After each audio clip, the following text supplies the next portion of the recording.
দেখো, যে তথ্য পাওয়া যাচ্ছে সেখানে দেখা যাচ্ছে যে একজন ভোটারের নাম দু জায়গায় রয়েছে, অশোকনগরে রয়েছে এবং শ্যামপুকুরে, কলকাতা উত্তর কলকাতা শ্যামপুকুরে রয়েছে। সেক্ষেত্রে শোকজ করে জানতে চাইছে কমিশন যে কি কারণে যে দু জায়গায় তার সই রয়েছে। এক জায়গায় যেমন সই রয়েছে এবং অন্য জায়গায় তাহলে অন্য কেউ সই করেছে, সেক্ষেত্রে তাকে কিন্তু উত্তর দিতে হবে দু জায়গায় কেন নাম রয়েছে।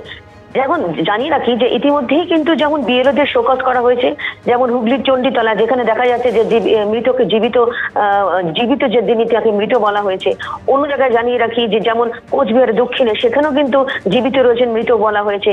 মাটিগাড়া, শিলিগুড়ির মাটিগাড়া, সেখানেও যিনি জীবিত মৃত বলা হয়েছে। সেভাবে যেমন বিএলওদের শোকজ করা হয়েছে, এই আরোদের শোকজ করা হয়েছে, সেরকম কিন্তু ভোটারদেরও শোকজ করা হচ্ছে। এবং সেক্ষেত্রে এই মুহূর্তে যা তথ্য পাওয়া যাচ্ছে, একজন ভোটারকে পাওয়া গেছে যার দু জায়গায় নাম রয়েছে, সেক্ষেত্রে কিন্তু তাকেও শোকজ করা হচ্ছে। ধন্যবাদ রুমা তোমাকে। আমি এখানে রাজগোপাল ধর চক্রবর্তীর কাছে আসবো। আমি শুধু দর্শকদের মনে করিয়ে দেবো যে একের পর এক বৈঠকে কিন্তু কমিশন এইটা স্পষ্ট করে দিয়েছিল যে কোথাও কোনো গরমিল যদি হয়ে থাকে তার দায় সম্পূর্ণভাবে বিএলএর ওপর বর্তাবে। সেই জায়গায় এটা কিছুটা খুব একটা নজির দেখা যায় না রাজগোপাল বাবু, যে ভোটারকে শোকজ করা হচ্ছে। না দেখুন, মানে আপনার খেয়াল থাকবে বিহারে পিকে যিনি হ্যাঁ আইপ্যাক নামে যারা প্রতিষ্ঠা হিসেবে রয়েছেন, তাকে কিন্তু শোকজ করা হয়েছিল যে উনি কলকাতাতে বা পশ্চিমবঙ্গে এবং বিহারে দুই জায়গায় ওনার ভোটার লিস্টের নাম আছে। সুতরাং আইনের খাতায় আইনজ্ঞ এখানে আছেন, আপনি তার বিরুদ্ধে শাস্তি নেবার আগে তাকে নাম কেটে দেবেন বা কী করবেন, তাকে তো তার কাছ থেকে কারণ জানতে চাইবেন না। সুতরাং নির্বাচন কমিশন সঠিক কাজই করেছে, তুই কেন হয়েছে, সে ভুল করেছে না অন্য কেউ করেছে, হ্যাঁ সেটা তো জানা তো তার দেখা দরকার। এবং সে যথাযথ প্রক্রিয়াতেই সে কাজে নেমেছে। এবং এই যদি দেখা যাচ্ছে ইলেকশন কমিশন কাজ করছে, আরও এই ধরনের যারা ইচ্ছাকৃত ভুল করেছেন তাদের তো শাস্তি তো হওয়া উচিত, কিন্তু শাস্তি হওয়ার আগে শোকজটা কিন্তু মানে প্রয়োজন আছে। শীর্ষেন্দু সিনহা, হ্যাঁ অবশ্যই শোকজের করেছেন, একদম ঠিক কাজ করেছেন, কিন্তু ইলেকশন কমিশনকে আরও দেখতে হবে যেসব তথ্য দিয়ে যেগুলো ভোটার লিস্টে নাম উঠছে, সেই বিএলওকে শুধু শোকজ করলে হবে না, যারা যারা ইচ্ছাকৃত করেছেন তাদের অ্যারেস্ট করতে হবে, তাদের জানিয়ে দিতে হবে, সেই নিউজটা যেতে হবে যে যাতে আর অন্যজন না করেন। আর 324 নম্বরে অনুচ্ছেদে সংবিধানের যেমন বলা হয়েছে যে ভোটার লিস্টের সংশোধনের কথা ইলেকশন কমিশনকে অধিকার দেওয়া হয়েছে, সেই জন্যে যেমন 326-এও 18 বয়স হলে, প্রাপ্তবয়স্ক হলে তার ভোটার লিস্টের নাম উঠবে। সময় শেষ একেবারে। আমার প্রশ্ন হচ্ছে যে এনুমারেশন ফর্মে ভোটারের নাম, ছবি এবং voter epic card number printed হয়ে নির্বাচন কমিশন দিয়েছে। এই ক্ষেত্রে নির্বাচন কমিশন কি দুটো আলাদা আলাদা এপিক নাম্বার দিয়েছিল?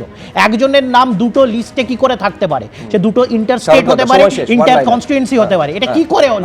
নির্বাচন কমিশন নিজের তালিকাটা আগে এই শোকজটা এইটুকু দেখিয়ে দিল যে নির্বাচন কমিশন কিন্তু ঠিক রাস্তাতেই আছে। প্রশান্ত কিশোর কালীঘাট এবং বিহারের মতো আজকে কলকাতা শহরেও পশ্চিমবঙ্গে এরকম হয়ে থাকে। একেবারে আমি আবারও বলবো যে এরপরে কিন্তু হিয়ারিং এর নোটিশ যাওয়ার কথা রয়েছে, কিন্তু তার আগে এই শোকজটা কিন্তু একজন ভোটারকে এখানে করা হলো। দেখুন, কিছুদিন আগেই বিজেপির এক নেতা, তিনি ওই স্বরূপনগর ওই বেল্টে বিজেপির একজন নেতা, তিনি ধরা পড়েছেন যে তিনি তার পাড়াতো এক কাকাকে বাবা দেখিয়েছে, প্রকাশিত হয়েছে, আনন্দবাজারেও বেরিয়েছে। এখন বিষয়টা কি? গরিব প্রান্তিক মানুষ তার শেষ খড়কুটোটুকু আগলে ধরবেই। এখন আপনার দৃষ্টিকোণ যে আপনি তার পেটে লাথি মারবেন না তাকে এভাবে বঞ্চিত করবেন। শুভেন্দুবাবু বলেছিলেন লাখো লাখো কোটি কোটি রোহিঙ্গা বাংলাদেশি অনুপ্রবেশকারী, এখন বলছেন যদি থেকে থাকে, মানে বুঝতে পেরেছে। এবং তার বাকিটা কি বলছেন? আমি বলছি হাকিমপুর চেকপোস্টে যে প্রচুর বাংলাদেশি অনুপ্রবেশকারী ভিড় করেছিলেন, তারা কেউ কেউ ভোট দিয়েছেন, লক্ষ্মীর ভান্ডার পেয়েছেন, তাদের রীতিমতন রেশন কার্ড পর্যন্ত হয়েছে। এইগুলো কিভাবে হলো? হ্যাঁ, এইগুলো যে হলো, তাদেরকে ধরে জেলে পুরে কেন তাদেরকে ভারতীয় সেটা করবে বিএসএফ করবে, যারা তাদেরকে পালাতে দিয়েছে। বিএসএফ আলটিমেটলি ধরে কাকে দেয়? বিএসএফ এর নিজস্ব কি করে থানা আছে নাকি? বিএসএফ আলটিমেটলি ধরে তো রাজ্য পুলিশকে দেয়, পুলিশের হাতে তুলে দেবে। বিএসএফ তাকে বর্ডারে গেট খুলে কেন পালাতে দিবে? না, আমি বলছি যদি এই অভিযোগগুলো পুলিশ কি করেছে? এইগুলো মিডিয়া কন্টেন্ট। আমি আবার বলছি না, মিডিয়া কন্টেন্ট নয়। সমস্যা হচ্ছে কি জানেন তো, মিডিয়া যখন আসল সত্যিগুলো তুলে ধরে, সেইটা যে রাজনৈতিক দলের বিরুদ্ধে যায় সেটা তখনই সেই রাজনৈতিক দলের হাতিয়ার এবং একেবারে টার্গেট হয়ে যায় মিডিয়া। এইটা হচ্ছে মিডিয়ার ঠিক পথে চলছে তার একটা সার্টিফিকেট বলতে পারি। আমি এইখানে দ্রুত একবার আমি হ্যাঁ বর্ডার বিএসএফ অযাচিতভাবে ফেরত আপনি প্রশ্ন করুন, সংখ্যাটা আপনি 100 বার প্রশ্ন করুন কৃষকের, কোনো সংশয় নেই। কিন্তু আমার পাল্টা প্রশ্ন থাকবে, যারা সীমানা পেরিয়ে এই রাজ্যে ঢুকছে তারা বছরের পর বছর নথি পাচ্ছে কোত্থেকে? প্রশ্ন করুন। আমি বলছি তো আপনার প্রশ্নের সঙ্গে দ্বিমত নই। একই সঙ্গে তার মানে বিএসএফ এর সাথে রাজ্য প্রশাসন সমানভাবে দায়ী এই অনুপ্রবেশকারীর জন্য। এই জায়গাতে ভাবতে হবে যে যারা অনুপ্রবেশকারী তারা যেমন বিএসএফ এর ঢুকছেন, তারা নথি পাচ্ছেন কোত্থেকে? তাদের আধার কার্ডের এত টাকা পেলে আধার কার্ড, এত টাকা দিলে ভোটার কার্ড, সেইগুলো হচ্ছে কি করে? রাজ্য সরকার রেখেছেন কারা? দুজনেই দায়ী, কেন্দ্রীয় সরকার এবং রাজ্য সরকার দুজনেই দায়ী। আর একটা জায়গা হচ্ছে যে খসড়া ভোটার তালিকায় নাম থাকলেই যে চূড়ান্ত ভোটার তালিকায় নাম থাকবে সেটাও যেমন নয়, তেমনি গেল গেল রক যাদের নেই তারাও গেল গেল রক নয়। আজকে দেখতে হবে যে জায়গাতে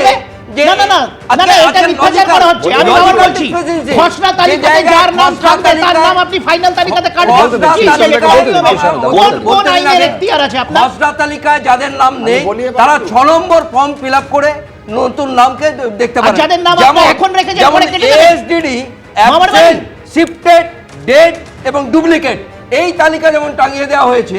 সেখানে কারুর নাম যদি না থাকে, আজকে শ্বশুরের জায়গায় নিজের বাবা দেখাবে, এইগুলো গল্প কথা। এই জায়গাতে দেখাবে। আবার বলছি এগুলো বিজেপির মিডিয়া কন্টেন্ট, লক্ষ যে দেখালেন কোন আগে, সত্যি হলে তাকে বাদ দিন না। তাকে খসড়া তালিকাতে জায়গা দিলেন কেন? এইগুলো সত্যি হলে তাকে খসড়া তালিকাতে জায়গা অবৈধ ভোটার একজনও যদি থাকে তাকে এক কোটি হলে বাদ দিতে হবে।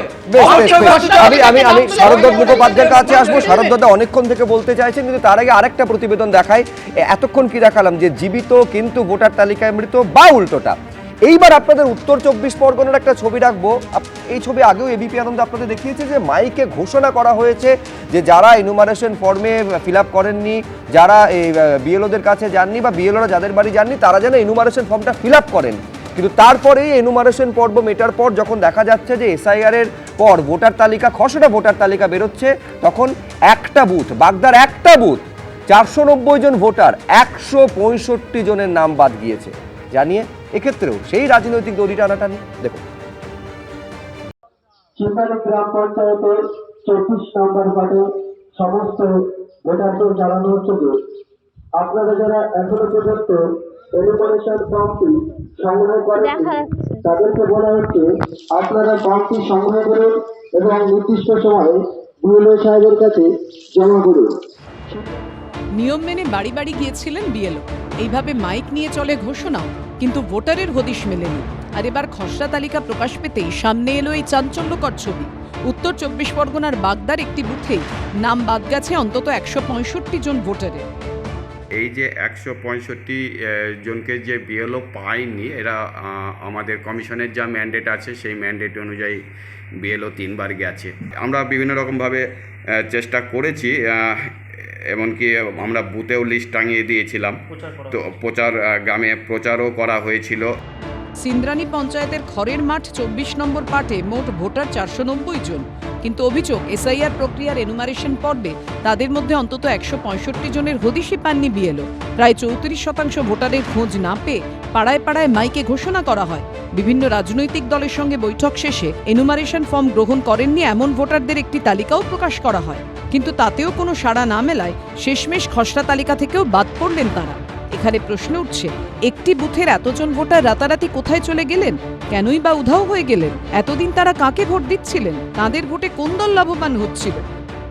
শাসক দলে যারা থাকে তাদের তো সবসময় তাদের দলটা ভারী থাকে, তাদেরই কারসাজি এগুলো আমাদের তো সম্ভব না আমাদের করা। আমরা যেহেতু বিরোধী পক্ষের লোক, আমাদের সবসময় কিন্তু নিচু হয়েই থাকতে হয় ওদের কাছে। তাই যদি হবে তাহলে তো ওই বুথে তৃণমূলের মেম্বার জিতবে। ওখানকার বিজেপির মেম্বার কল্পনা মণ্ডল, সে জিতেছে, এই সমস্ত অপকর্ম করেই জিতেছে। যদিও এমন ঘটনা নেপথ্যে রাজনীতির কথা মানেননি বাগদার বিডিও। এটা বিভিন্ন কারণ হতে পারে, কারণ এখান থেকে হয়তো কেউ আদার স্টেটে চলে গেছে, পার্মানেন্টলি শিফটেড হয়ে চলে গেছে, বা কাজের জন্য চলে গেছে, মাইগ্রেন্ট লেবার হতে পারে। আমাদেরকে দেখতে হবে যে কেন মিসিং হচ্ছে। গত মঙ্গলবার রাজ্যের খসড়া ভোটার তালিকা প্রকাশ পেয়েছে। 14 ফেব্রুয়ারি প্রকাশিত হবে চূড়ান্ত তালিকা। সমীরণ পালের রিপোর্ট, এবিপি আনন্দ, উত্তর 24 পরগনা। এবিপি আনন্দ, এগিয়ে থাকে, এগিয়ে রাখে।